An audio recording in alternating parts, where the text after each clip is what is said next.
Ésaïe 54 est le chant de l'âme qui ressuscite, un chapitre écrit pour ceux qui ont connu le deuil, le silence et la honte, pour ceux qui ont levé les yeux au ciel et demandé « Seigneur, y a-t-il encore une promesse pour moi ?» C'est la voix de Dieu qui se penche sur un cœur brisé et qui dit « Chante, stérile, toi qui n'as pas enfanté. » Le contraste est saisissant. Dieu ordonne de chanter à celle qui a perdu. Il ordonne de se réjouir à celle qui a pleuré. Il ordonne d'élargir la tente à celle qui n'a pas d'enfant. Car le secret d'Ésaïe 54 est là. Dieu transforme le désert en lieu d'enfantement. Il fait de la douleur un sol fertile et de la honte un témoignage. Spurgeon disait « Quand Dieu semble se taire, c'est qu'il prépare la musique de ta libération. » Ésaïe 54 est le chapitre des nouveaux départs. Mais c'est aussi un chapitre que l'enfer déteste, car il révèle un Dieu qui restaure ceux que le diable a tenté de détruire. C'est le texte de l'âme blessée qui refleurit. C'est la révélation que le même Seigneur qui a discipliné Israël est revenu la chercher comme un mari passionné. Pour un bref moment, je t'ai délaissé, mais avec de grandes compassions je te recueillerai. Ésaïe 54, 7. C'est le verset qui fait trembler l'enfer, car il montre que l'amour de Dieu est plus têtu que la culpabilité et plus fort que le péché. Le secret caché ici est simple et impressionnant. Dieu n'a pas renoncé à celui qu'il a lui-même blessé. Et si vous vous sentez oublié, souillé ou trop loin, Ésaïe 54 est la lettre que le ciel vous a écrite. Dans cette vidéo, nous allons révéler le secret que Spurgeon prêchait en larmes. Le Dieu qui a blessé l'âme est le même qui a gardé le remède. Si le désert a été l'école, Ésaïe 54 est le diplôme. Et si vous respirez encore, Dieu n'a pas encore terminé votre histoire. Ésaïe 54 commence par un ordre divin qui ressemble à un paradoxe. Chante, stérile, toi qui n'as pas enfanté, éclate en chant de triomphe, pousse des cris de joie, toi qui n'as pas connu les douleurs de l'enfantement. Car les fils de la délaissée seront plus nombreux que les fils de la femme mariée, dit l'Éternel. Ésaïe 54, 1. Chanter dans le désert? Comment chanter quand il n'y a pas de fruits? Comment élever la voix quand tout en vous crie le silence? Mais c'est ainsi que Dieu parle. Il ordonne le chant avant le miracle. Parce que le chant, pour Dieu, est une semence. Spurgeon disait, Dieu nous demande de chanter non pas parce que nous avons déjà un motif, mais parce que la louange ouvre la terre pour la plantation de la promesse. La stérilité ici n'est pas seulement physique, elle est spirituelle. C'est le symbole de l'âme qui a prié sans voir de réponse, qui a semé sans récolter, qui s'est lassé d'attendre. Dieu s'adresse à cette âme et lui dit « Chante ». L'enfer écoute cela et tremble, car rien ne menace plus les ténèbres que quelqu'un qui adore dans le silence. Satan peut gérer les croyants qui se plaignent, mais il ne sait pas quoi faire avec les croyants qui chantent quand tout semble perdu. Car le chant avant la victoire est une prophétie vivante. Dieu enseigne que le miracle commence à l'intérieur. Avant que le ventre ne s'ouvre, le cœur doit s'aligner. Avant que le fruit ne naisse, la foi doit mûrir. Le chant de la stérile est le son de la confiance qui anticipe l'impossible. C'est l'écho de la certitude que le Dieu qui a promis est toujours à l'œuvre, même en silence. Israël était stérile, sans terre, sans temple, sans honneur. Mais le Seigneur ne s'est pas adressé à sa misère, mais à sa capacité prophétique. « Élargis l'espace de ta tente », dit-il juste après. En d'autres termes, prépare de la place pour ce qui n'est pas encore venu. Le chant de la foi précède l'enfantement de la promesse. La stérile, dans le contexte d'Ésaïe, représente Jérusalem abandonnée. Elle avait été rejetée à cause de ses péchés, emmenée en exil, et vivait maintenant en ruine. Mais le Dieu qui a jugé a aussi décidé de restaurer. Car le châtiment de Dieu n'est jamais destructeur. Il est chirurgical. Il coupe pour guérir. Et quand la blessure cicatrise, il dit « Maintenant, chante ». C'est le chant du retour, l'hymne de la reconstruction. Spurgeon écrivait « Les promesses de Dieu sont plus sûres que les murs de Jérusalem. Quand l'homme voit la ruine, Dieu voit les plantations. » Le premier verset d'Ésaïe 54 est le portrait de celui qui n'a encore rien vu, mais a déjà choisi de croire. Et c'est la foi dans sa forme la plus pure, louée pour ce qui n'existe pas encore. Non pas parce que la réalité a changé, mais parce que le cœur a déjà aperçu l'éternité. Quand le peuple d'Israël a entendu ces paroles, il était encore loin de la restauration. Mais Dieu voyait déjà l'avenir. Il voyait déjà des fils spirituels surgir, un peuple se lever, une nouvelle génération germer de la poussière. Et c'est ce qu'il dit à l'âme stérile aujourd'hui. Chante, parce que ce qui semblait la fin est le commencement. Le silence est l'utérus de Dieu. Il fait germer la vie aux heures où rien ne se passe. Le chant de la foi est la respiration de l'âme qui fait encore confiance. Quand vous chantez, l'enfer perd le contrôle, car la louange est le langage de celui qui a déjà vaincu dans l'invisible. La stérile qui chante révèle que le désespoir a été vaincu. Car le désespoir fait taire, mais la foi chante. Le désespoir analyse, mais la foi adore. Le désespoir doute, mais la foi anticipe. Le secret d'Ésaïe 54 est celui-ci. Dieu ne commence pas le miracle quand le ventre s'ouvre, il commence quand la bouche s'ouvre. La foi chante toujours en premier. Abraham a cru avant de voir Isaac, Anne a loué avant de concevoir Samuel, Marie a exalté avant de donner naissance à Jésus, et Israël a chanté avant de reconstruire Jérusalem. C'est le mystère d'Ésaïe 54. Le chant est le point de départ de l'impossible. Le ciel répond à la voix de la foi, et quand la stérile chante, le monde spirituel bouge. Alors, si vous sentez que rien ne se passe, faites ce que Dieu a ordonné. Chantez. Non pas parce que tout va bien, mais parce qu'il continue d'être bon. Chantez dans la vallée. Chantez dans le silence. Chantez même en pleurant. Car le chant des blessés est le son que l'enfer déteste le plus et que le ciel aime le plus.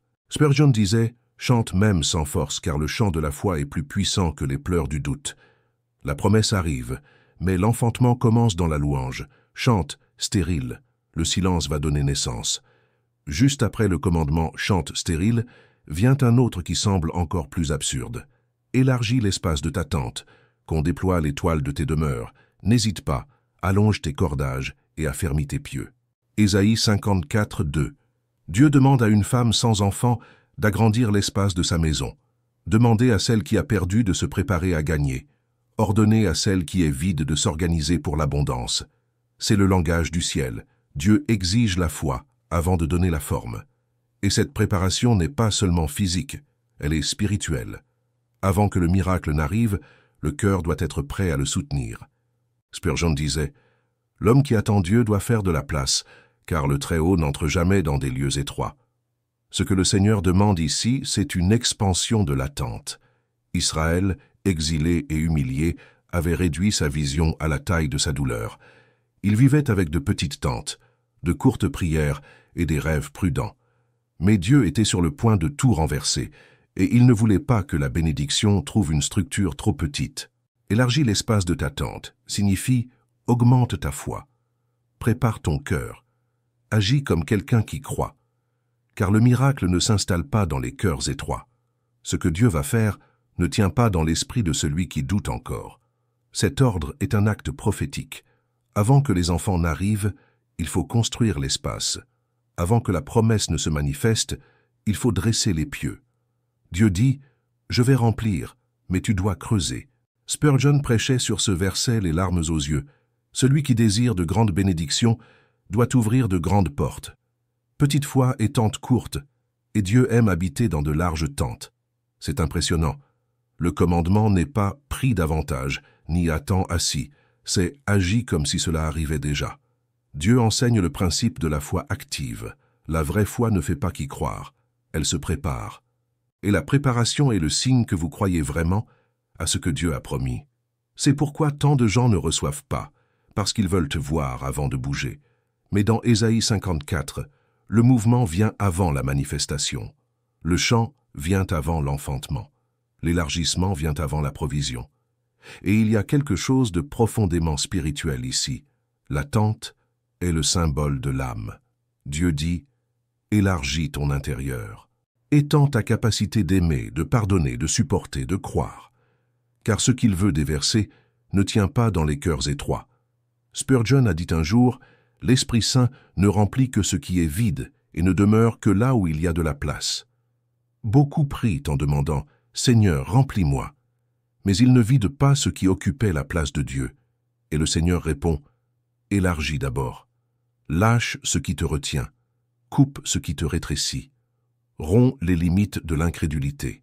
Dieu veut remplir, mais il n'y a pas de place dans les âmes surchargées de peur et d'apitoiement. C'est pourquoi il dit « n'hésite pas », c'est-à-dire « ne limite pas ce que je peux faire ». Combien de fois la peur elle-même entrave-t-elle le mouvement de Dieu? Combien de fois le souvenir de la douleur empêche-t-il le nouveau? Israël s'était habitué à l'esclavage, et Dieu devait lui apprendre à désirer la liberté à nouveau. C'est ce qu'il fait avec nous. Avant de nous bénir, il doit nous rééduquer à rêver. Allonge les cordages et affermis les pieux. Cela signifie que l'expansion n'est pas le désordre, c'est une préparation structurée. Il ne suffit pas de rêver de plus, il faut se fortifier pour soutenir plus. La foi a besoin de fondement, et le fondement est la parole. Ceux qui élargissent sans affermir les pieux finissent par perdre ce qu'ils ont reçu. Mais celui qui s'enracine dans la vérité peut grandir sans être ébranlé. Le même Dieu qui ordonne « élargi » dit aussi « affermi », car il sait que le poids de la promesse a besoin de racines fortes. Le secret d'Ésaïe 54:2 est celui-ci. Dieu teste la foi par la préparation. Celui qui élargit montre qu'il croit. Celui qui affermit les pieux montre qu'il est prêt pour le long terme. Et quand le ciel voit cette structure dressée, il en voit la croissance. La foi qui chante dans le désert est la même qui construit dans le silence.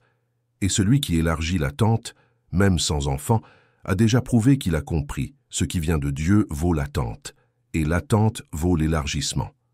Alors, élargissez. Élargissez votre tente de prière. Élargissez vos rêves, vos mains, votre pardon. Élargissez l'espace où l'Esprit Saint peut agir. Car quand Dieu dira « l'heure est venue », ce qu'il va faire ne tiendra pas dans l'ancien espace. Spurgeon terminait ce sermon par une phrase qui résonne comme une prophétie. « Élargis, car ton lendemain sera vaste, et le Seigneur remplira chaque espace que ta foi aura le courage d'ouvrir. » Après le chant et l'ordre d'élargir la tente, Dieu dit ce que l'âme blessée a le plus besoin d'entendre. « Ne crains point, car tu ne seras point couverte de honte, ne rougis pas, car tu ne seras pas déshonorée, car tu oublieras la honte de ta jeunesse, et tu ne te souviendras plus de l'opprobre de ton veuvage. » Ésaïe 54:4. Ces paroles sonnent comme un baume sur des plaies ouvertes. Israël avait été humilié, exilé, trahi par ses propres choix. Elle portait le poids de la culpabilité et le souvenir de l'abandon. Mais le Dieu d'Ésaïe 54 apparaît non pas comme juge, mais comme époux. Il parle à l'âme déchue avec la tendresse de celui qui n'a pas renoncé. Ne crains point. C'est l'invitation divine pour que la peur lâche les mains de la honte. Spurgeon disait « Quand la peur se tait, la grâce parle. La peur est la prison la plus subtile de l'enfer. Elle convainc l'homme que le passé est une sentence. » Mais le Dieu d'Ésaïe 54 brise cette chaîne et déclare « Ne crains point ». Ce n'est pas un conseil, c'est un décret spirituel. Le Seigneur dit « La honte n'a plus de pouvoir sur toi. La honte est l'ombre du péché qui a déjà été pardonné. C'est la voix du passé qui tente de contredire le sang de l'agneau. Mais quand Dieu dit « Ne crains point », il dit « Ce qui te couvrait de honte sera maintenant un témoignage. » Spurgeon prêchait que la honte était le champ où Dieu plante la grâce. Le Seigneur transforme le souvenir amer en jardin d'adoration. L'ennemi veut que vous regardiez ce que vous avez perdu, mais Dieu veut que vous regardiez ce que vous avez appris. Le diable crie « Vois ce que tu as fait », mais l'esprit murmure « Vois ce que tu es devenu ». Israël, comme une épouse abandonnée, se voyait indigne d'amour. Mais Dieu répond « Car ton Créateur est ton époux ». C'est Ésaïe 54:5. C'est l'une des déclarations les plus intimes de toute la Bible. Le Créateur ne fait pas que la pardonner, il se marie de nouveau avec elle. Il ne fait pas que restaurer, il reconquiert. L'amour de Dieu est si profond qu'il ne guérit pas seulement ce qui a été blessé, mais il dignifie ce qui a été humilié. Le « qu'on ne craint point » ici est le début de la guérison de l'identité. La honte fait que l'homme se cache. La grâce le rappelle à la lumière. La peur dit « Tais-toi ». Dieu dit « Chante de nouveau ». Car celui qui a été pardonné a le droit de chanter. Spurgeon disait « Quand Dieu efface la culpabilité, il efface aussi l'écho de la honte. La honte n'est pas seulement dans les actions, mais dans la mémoire. Beaucoup ont été libérés du péché, mais sont toujours prisonniers du passé. Ils portent des souvenirs comme des chaînes, des souvenirs qui paralysent le présent. Mais Dieu dit, tu oublieras la honte de ta jeunesse. Ce n'est pas une amnésie spirituelle, c'est la rédemption de la mémoire. Il transforme le souvenir en témoignage. Ce qui faisait mal passe à le glorifier. La douleur cesse d'être une accusation et devient un autel. Quand Dieu dit « Tu ne seras point couverte de honte », il ne promet pas l'absence de critique. Il promet la victoire sur elle. Les ennemis d'Israël continueraient d'exister, mais ils n'auraient plus le pouvoir de la blesser. Ce qui auparavant la couvrait de honte serait maintenant un symbole d'honneur. Car la grâce ne fait pas que retirer le péché, elle inverse l'intrigue. Le Seigneur tient à relever ceux que le monde méprise, car son amour est plus têtu que la honte. Le même Dieu qui voit les blessures choisit d'aimer quand même. Et il ne dit pas seulement « ne crains point », il dit « tu ne te souviendras plus ». Ce qui te pesait cessera d'avoir une voix. Le passé perd son autorité quand la grâce monte sur le trône. Spurgeon affirmait « la croix est la fin de la honte et le début du chant ». Et c'est ce qu'Ésaïe 54 révèle, un Dieu qui prend pour lui une épouse souillée et la revêt à nouveau de blanc. La honte de la jeunesse, l'opprobre du veuvage, tout est effacé par la fidélité d'un Dieu qui ne change pas. Le secret ici est que Dieu ne retire pas la honte seulement pour soulager. Il la retire pour la remplacer. Là où il y avait l'humiliation, il met l'honneur. Là où il y avait la culpabilité, il met le but. Là où il y avait l'abandon, il plante l'alliance. L'ordre « ne crains point » est une invitation au courage de la foi. C'est comme si Dieu disait « Lève la tête, Israël. Ce qui t'a blessé a déjà été vaincu. Ce qui t'a couverte de honte a déjà été couvert.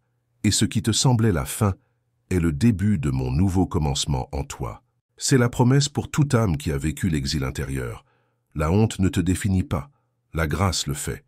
Et le Dieu qui t'a blessé par amour te relèvera par miséricorde. L'enfer a tenté de te paralyser avec le passé, mais le ciel te libère avec un décret. Ne crains point, tu ne seras point couverte de honte. Peu de versets dans la Bible sont aussi intimes et puissants que celui-ci, car ton Créateur est ton époux. L'Éternel des armées est son nom, et ton Rédempteur est le Saint d'Israël. Il se nomme le Dieu de toute la terre. Ésaïe 54:5. Dieu aurait pu se présenter comme juge, roi ou général, mais il a choisi de se révéler comme époux, non seulement Seigneur, mais conjoint. Le Créateur, devant une épouse déchue, ne vient pas accuser, il vient aimer de nouveau. Spurgeon disait « Quand l'âme fuit Dieu, il ne vient pas avec une épée, mais avec un anneau. » Ésaïe 54 est le chant d'un mariage restauré. Le peuple qui a été infidèle est rappelé à nouveau à l'autel. La femme rejetée entend une nouvelle promesse. « Je suis ton époux. » Le Dieu de l'univers, le Saint des armées, s'engage auprès de l'indigne, du blessé, du repentant. Et c'est le plus grand scandale de la grâce. Dieu ne fait pas que pardonner, il reconquiert. Cette image de mariage est la métaphore la plus profonde de l'alliance entre Dieu et son peuple. Dans l'Ancien Testament, Israël est l'épouse qui se prostitue avec d'autres dieux. Dans le Nouveau Testament, l'Église est la fiancée lavée par le sang de l'agneau. Dans les deux cas, le centre de l'histoire est le même, un amour qui ne renonce pas. Dieu est le Créateur, mais il est aussi l'époux. Cela signifie qu'il ne vous a pas seulement formé, il vous a choisi. Il ne vous a pas seulement créé, il s'est lié à vous. Et quand le texte dit « l'Éternel des armées est son nom », il affirme que le même Dieu qui commande les armées célestes s'agenouille pour restaurer un cœur brisé. L'infini se courbe devant le repentant. Spurgeon prêchait « L'amour de Dieu est si vaste que les anges l'adorent à genoux et si personnel que le pécheur le ressent en larmes. » C'est le secret caché dans Ésaïe 54. Le Dieu transcendant est aussi le Dieu intime. Il fait la guerre avec l'univers, mais il se couche à côté de l'âme blessée pour la guérir. Il commande les étoiles, mais renoue des alliances avec ceux qui l'ont trahi. C'est l'amour que l'enfer ne comprend pas. L'amour qui reconstruit l'autel qui a été brisé par l'infidélité. Israël avait quitté l'autel de Dieu et en avait érigé d'autres. Elle avait échangé l'adoration contre l'idolâtrie. Mais maintenant, en captivité, sans gloire, sans temple, sans trône, elle découvre que Dieu l'appelle toujours épouse. « Avec de grandes compassions, je te recueillerai. » Ésaïe 54, 7. C'est la phrase que le ciel réserve à ceux qui pensaient que la relation était terminée. L'amour de Dieu n'est pas fragile, il est têtu. Il continue d'aimer jusqu'à ce que le cœur revienne, et c'est cet amour qui restaure l'autel. L'autel n'est plus en pierre, il est fait de repentance. Le feu qui le consume n'est plus le sacrifice d'animaux, c'est le brisement de l'âme.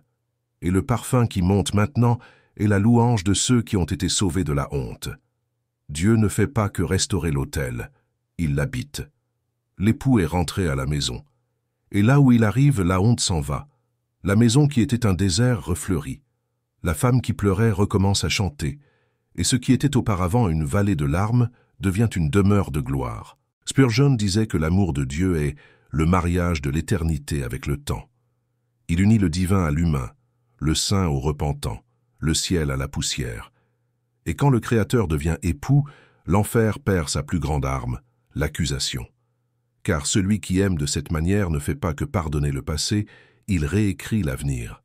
Le Saint d'Israël est ton Rédempteur. Ces mots signifient que l'amour de Dieu est rédempteur. Il paie le prix de l'infidélité. La rédemption n'est pas gratuite pour celui qui l'offre. L'époux paie de son propre sang la dot de la réconciliation. À Gethsémani, l'amour d'Ésaïe 54 prend visage et voix. Là, l'époux céleste prend sur lui la honte de l'épouse pour la lui rendre vêtue de pureté. La croix est le nouvel autel du mariage entre Dieu et l'homme. Spurgeon disait « La croix est l'alliance signée du sang de l'époux ». Et c'est pourquoi Ésaïe 54 est l'hymne de l'amour invincible. Dieu ne change pas d'avis sur celui qu'il aime. Il ne révoque pas l'alliance à cause des erreurs, il la renouvelle à cause de la grâce.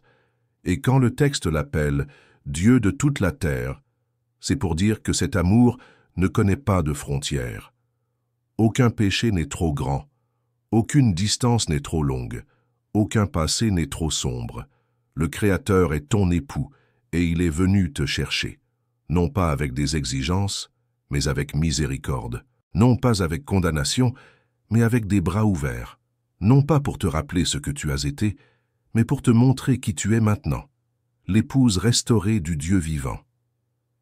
Pour un bref moment je t'ai délaissé, mais avec de grandes compassions, je te recueillerai. Ésaïe 54, 7. Peu de phrases révèlent autant du cœur de Dieu que celle-ci. Elles portent un paradoxe divin, l'abandon et l'accueil, la douleur et la promesse, le silence et la miséricorde. Dieu reconnaît que pendant un temps, il s'est éloigné, mais il garantit qu'il reviendra avec un amour encore plus grand. C'est le portrait d'un père qui corrige mais ne rejette pas, qui discipline mais n'abandonne pas. Spurgeon disait « Le silence de Dieu n'est jamais absence. C'est une pause où la foi est éprouvée et l'amour est purifié. Le bref moment est l'école de la maturation spirituelle. C'est le temps où le ciel semble fermé. Les prières ne trouvent pas d'écho et l'âme apprend à aimer Dieu pour ce qu'il est, pas seulement pour ce qu'il fait. Israël a vécu cela. L'exil fut le moment où Dieu sembla les délaisser. Mais ce fut justement là que la nation découvrit qui il était vraiment. Non seulement un pourvoyeur, mais un époux fidèle, même dans le silence. Cette expression qui, pour un bref moment, est puissante parce qu'elle nous rappelle la perspective éternelle de Dieu. Pour l'homme, la souffrance semble longue. Pour Dieu, ce n'est qu'un instant dans l'éternité de son amour. Le temps de la douleur n'est jamais le dernier chapitre. L'abandon n'est que la pause entre deux manifestations de la grâce. Dieu ne ment pas quand il dit « je t'ai délaissé ». Il reconnaît qu'il y a des distances spirituelles qu'il permet lui-même pour nous corriger. Mais il ne tarde pas non plus à compléter « avec de grandes compassions je te recueillerai ». L'éloignement fut bref, la miséricorde grande. Le silence dure un temps. L'amour dure pour toujours. C'est le contraste de l'alliance divine. Dieu nous permet de ressentir son manque, afin que nous apprenions à désirer sa présence avec plus de profondeur. Spurgeon expliquait qu'il y a des moments où Dieu cache sa face, non pas parce qu'il a rejeté son serviteur, mais parce qu'il désire raffiner sa foi. Quand l'or est jeté au feu, l'orfèvre se retire un peu, mais ses yeux restent sur la flamme. Ainsi est le Seigneur. Il s'éloigne juste assez pour nous faire mûrir, mais jamais assez pour nous perdre. Pendant ce bref moment, tout semble s'écrouler. Les promesses semblent lointaines. Le cœur demande « Où est le Seigneur ?» Mais dans le plan éternel, ce moment est l'intervalle pendant lequel l'Esprit Saint travaille l'invisible, les racines de la foi, le caractère, la dépendance. Le ciel se tait, mais l'amour continue d'agir en silence. Quand le Seigneur dit « Je t'ai délaissé », il n'abandonne pas, il prépare les retrouvailles. C'est comme l'agriculteur qui sème et s'éloigne un moment, non pas parce qu'il a oublié la semence, mais parce qu'il fait confiance au processus. L'absence apparente est la gestation du miracle. Et quand il ne revient pas de la même manière. Il revient avec de grandes compassions, c'est-à-dire, il revient multiplié en amour. Spurgeon prêchait en larmes sur ce verset. Dieu nous blesse avec la pointe de la lance seulement pour nous guérir ensuite avec les bras de la compassion. Peut-être vivez-vous le bref moment, le temps où le ciel semble lointain, mais le même Dieu qui a dit « Je t'ai délaissé » est celui qui promet « Je te recueillerai ». Et il ne recueille pas à la hâte, il recueille avec tendresse. Il ne revient pas pour réclamer, il revient pour guérir. La miséricorde est l'étreinte qui transforme le manque en communion. C'est le mystère d'Ésaïe 54. Dieu permet l'absence pour générer de la profondeur. Il se tait pour nous apprendre à écouter. Il se cache pour nous apprendre à chercher. Il permet le froid pour que nous ressentions la chaleur de son retour. Et quand les retrouvailles ont enfin lieu, le cœur comprend. Le bref moment de la douleur a été le prix de l'éternel moment de la gloire. Le temps de l'absence fut le sol où la racine de la foi a grandi. La larme qui est tombée en exil est devenue le chant de la restauration. Spurgeon conclut cette pensée par une phrase qui semble écrite pour cette génération. « Si le Seigneur s'est éloigné, ne crains point, il revient toujours, et quand il revient, il apporte le ciel avec lui. Dieu t'a délaissé pour un moment, mais son amour n'est jamais parti. Et quand il reviendra se manifester, tu ne reconnaîtras plus le même désert. Le lieu de ta douleur sera la scène de ta récolte. La vallée du silence deviendra l'autel de la gloire. Le bref moment n'est que la distance entre le brisement et l'étreinte. Et quand le Père te recueillera avec de grandes compassions, tu comprendras. Il ne t'a jamais abandonné. Il t'a seulement préparé. Chapitre 6. Avec un amour éternel. J'aurai compassion de toi. La fidélité qui ne cesse jamais. Dans un débordement de colère, je t'ai caché ma face un instant. Mais avec un amour éternel, j'aurai compassion de toi, dit l'Éternel, ton Rédempteur. Ésaïe 54, 8. Voici l'un des versets les plus sublimes de toute l'Écriture, la révélation que l'amour de Dieu est éternel, tandis que son indignation n'est que momentanée. Le contraste est céleste. Le jugement dure un instant, mais la miséricorde dure pour toujours. La colère de Dieu est une goutte, l'amour est un océan. Le moment où il cache sa face est surpassé par le éternel de la compassion.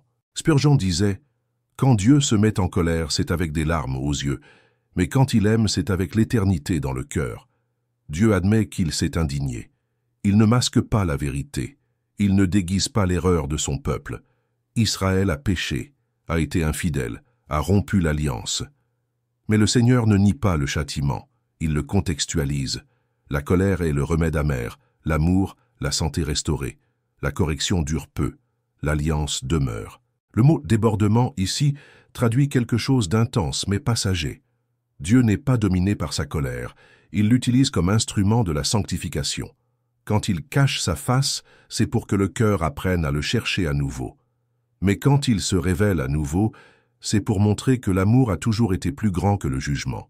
C'est le secret d'Ésaïe 54. L'amour de Dieu ne dépend pas du comportement humain, mais de la fidélité de Dieu lui-même. Le Seigneur ne change pas. Il peut se taire un temps, mais il ne peut cesser d'aimer. Il peut discipliner, mais jamais abandonner. Son amour n'a pas de date de péremption. Il est éternel, et tout ce qui est éternel ne peut être vaincu par une erreur momentanée. Spurgeon prêchait avec ferveur. La colère de Dieu est le feu qui purifie l'or. L'amour de Dieu est la fournaise où l'or est gardé.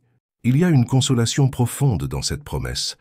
Dieu ne mesure pas l'homme par le temps de la chute, mais par la destination de la rédemption.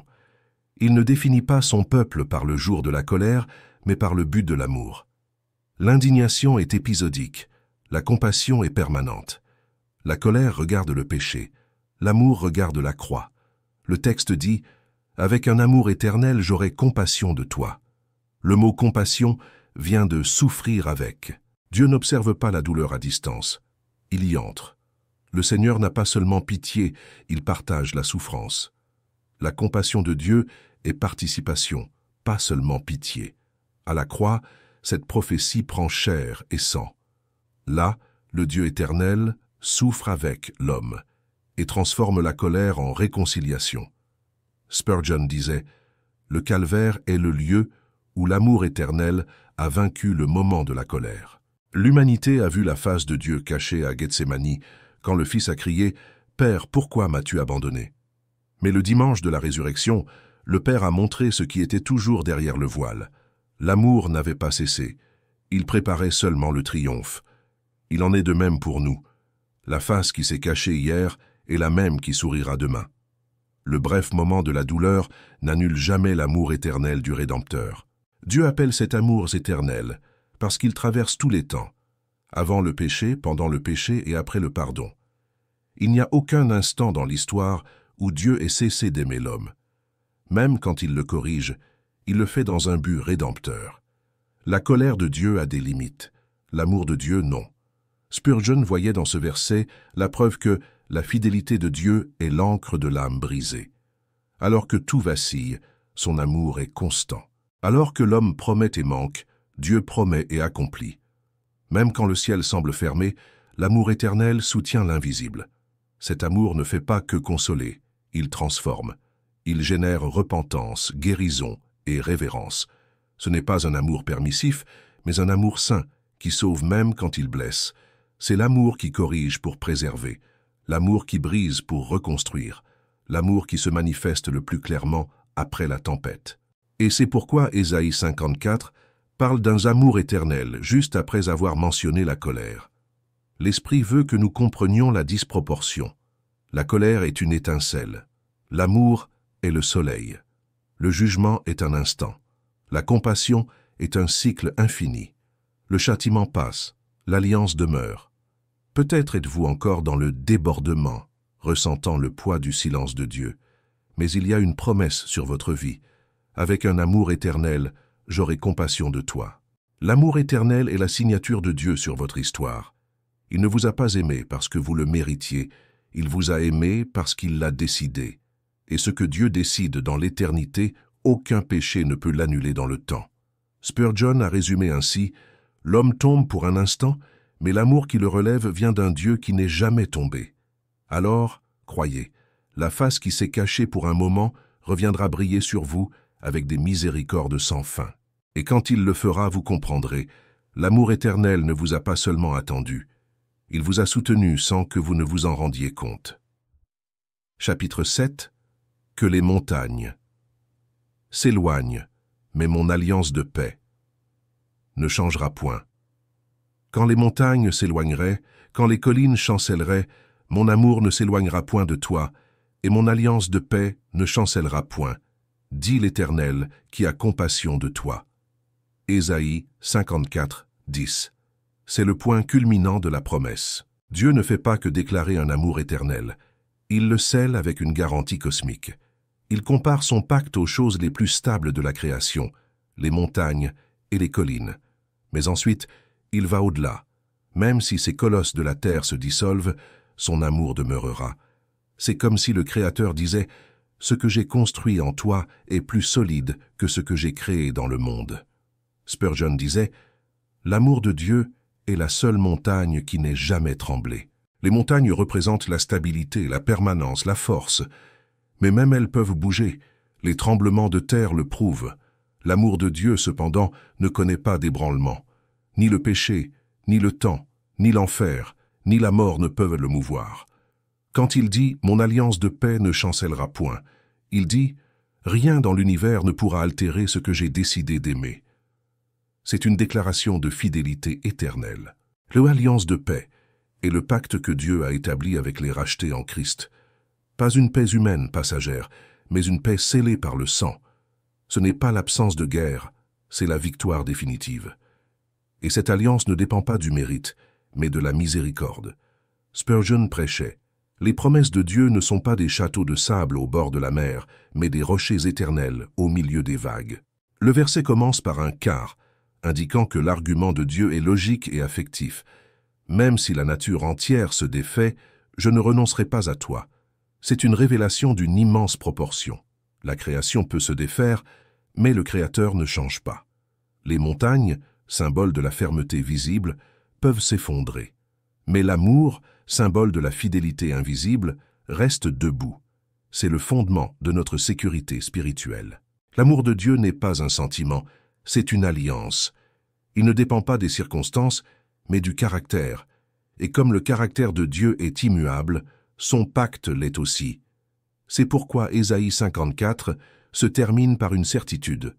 Tout peut s'écrouler, sauf l'amour. Spurgeon disait que ce verset est l'oreiller de l'âme fatiguée. Quand la vie tremble, le cœur se repose dans la fidélité de Dieu. Quand les plans échouent, l'alliance demeure. Quand le monde bouge, la grâce est le sol qui ne cède pas. L'aube éternel qui a compassion de toi est la signature de la grâce. C'est comme si le texte disait « Celui qui parle est le même qui a pleuré avec toi, le même qui t'a attendu dans le désert, le même qui t'a recueilli avec miséricorde. La voix qui promet est la voix qui a déjà pardonné. Les montagnes peuvent s'éloigner, les hommes, les nations, les églises, les sentiments, tout change. Mais le Dieu d'Ésaïe 54 est le même qui soutient les siècles. Et celui qui est affermi en lui vit à l'intérieur d'un rocher qui ne se brise pas.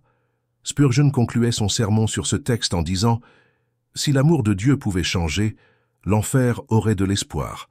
Mais comme il ne change pas, le ciel est garanti. » Ésaïe 54 se termine comme toute histoire d'amour divin se termine, par une alliance, non par une accusation, par la paix, non par le fardeau, par la permanence, non par la perte. Parce que le Dieu qui a commencé la bonne œuvre ne fait pas que la soutenir, il la scelle avec l'éternité. Les montagnes peuvent s'éloigner, les collines peuvent s'effondrer, mais le cœur de Dieu, affermi dans l'amour, demeurera pour toujours. Et celui qui vit à l'intérieur de cet amour vit à l'intérieur de ce qui ne sera jamais ébranlé. Si cette parole vous a parlé, ne quittez pas cette vidéo en silence.